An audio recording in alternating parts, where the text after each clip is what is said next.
Hi friends, ఈరోజు మన స్వప్న స్వగృహ ఛానల్లో మరో సరికొత్త వంటతో మీ ముందుకు వచ్చానండి.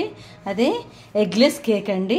దానికోసం ఒక కప్పు ఉప్మా రవ్వ, ఒక హాఫ్ కప్పు షుగర్, పావు కప్పు మైదా, పెరుగు, పాలు, oil, baking soda are baking powder, vinegar ఉంటే వెనిగర్, వెనిలా ఎసెన్స్ వేసుకోవచ్చండి, డ్రై ఫ్రూట్స్, నెయ్యి. ఇప్పుడు ఎలా చేయాలో నేను చూపిస్తాను. ప్రాసెస్లోకి వెళ్దామా? ఫస్ట్ ఉప్మా రవ్వను మిక్సీ పట్టుకోవాలండి. నేను ఒక కప్పు రవ్వ తీసుకుంటున్నాను. ఆ రవ్వను మిక్సీ పట్టుకొని పొడి చేసుకోవాలి. ఇలా పౌడర్ చేసుకున్నాక ఒక బౌల్లోకి తీసుకోవాలి రవ్వను.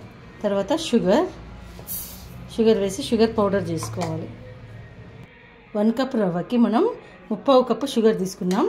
అందులోనే హాఫ్ కప్పు పెరుగు, ఇవి ఇందులోనే వేయాలి, మిక్సీలోనే వేయాలి ఇవన్నీ. హాఫ్ కప్పు పెరుగు, పావు కప్పు పాలు,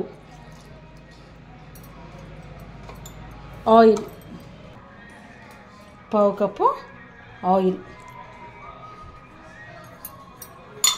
వేసేసి మిక్సీ చేయాలి, మెత్తగా చేయాలి.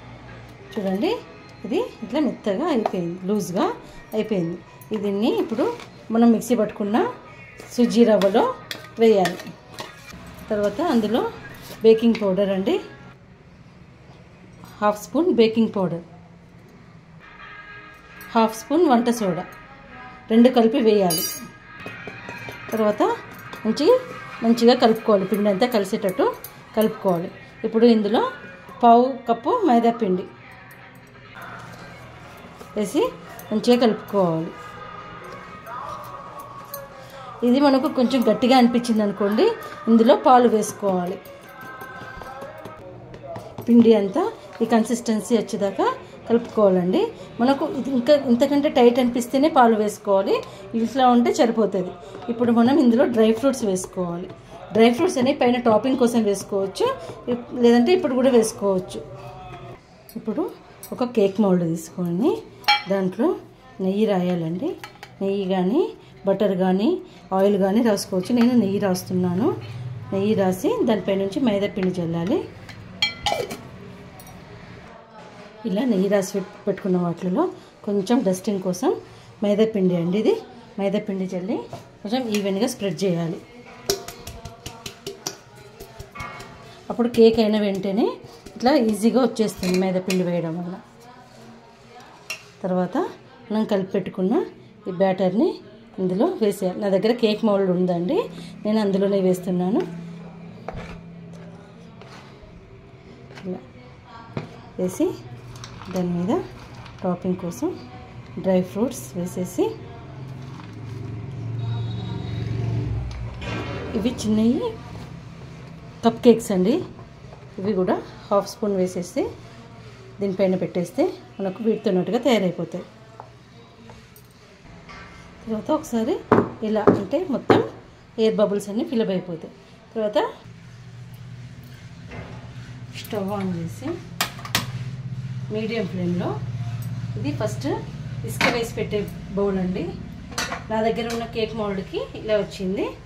దాంట్లో ఇసుక లేకపోతే సాల్ట్ అయినా వేసి పెట్టుకోవచ్చు. తర్వాత దాంట్లో ఈ ప్లేట్ వేయాలి.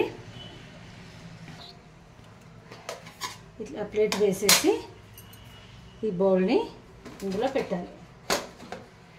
పెట్టేసి దీని మీద ఉండే ప్లేట్ ఇది ఇలా కప్స్ 2 కలిపి ఒకటేసారి ఉడకబెట్టుకోవచ్చు అండి.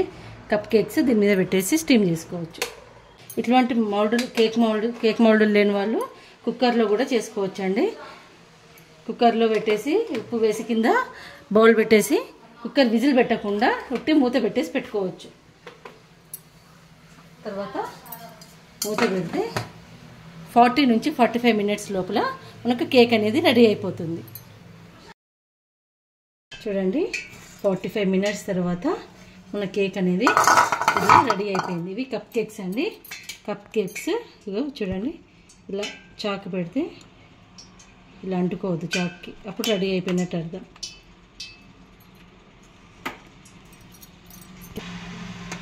కింద కేక్ కూడా రెడీ అయిపోయింది. దీన్ని స్టవ్ బంద్ చేసిన వెంటనే తీయద్దండి. చూడండి, టోటల్గా కుక్ అయిపోయింది. స్టవ్ బంద్ చేసిన వెంటనే తీయొద్దు, ఒక 10 మినిట్స్ దీనికి రెస్ట్ ఇవ్వాలి, తర్వాత తీయాలి. మన కేక్ అనేది స్టీమ్ అయిపోయింది. తీసి సర్వ్ చేసుకోవడమే.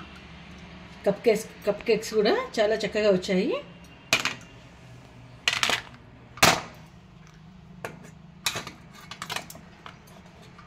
చూడండి కేక్ అనేది ఎంత చక్కగా పొంగి ఎలా వచ్చిందో, ఫ్లఫీగా. ఇప్పుడు దీన్ని చూడండి ఎంత ఈజీగా వచ్చేసిందో, మొత్తం ఎక్కడ అంటుకోకుండా. దీని మీద ఇప్పుడు దీంట్లో లేయర్ కట్ చేసి క్రీమ్ కానీ టాపింగ్స్ కానీ ఏవైనా వేసుకోవచ్చు. ఎంత ఫ్లఫీగా వచ్చిందో చూస్తేనే తినబుద్ధి అవుతుంది. మీరు కూడా ఇలా చేసుకొని తినండి. ఎలా వచ్చిందో కామెంట్ బాక్స్లో కామెంట్ పెట్టండి. నా వంటలు కనుక మీకు నచ్చితే నా ఛానల్కి లైక్, షేర్ అండ్ సబ్స్క్రైబ్ చేయండి. కప్ కేక్స్ కూడా చూపిస్తాను, ఒకసారి చూడండి. కేక్ని ఇలా ఎంత ఈజీగా వచ్చేసినాయో చూడండి.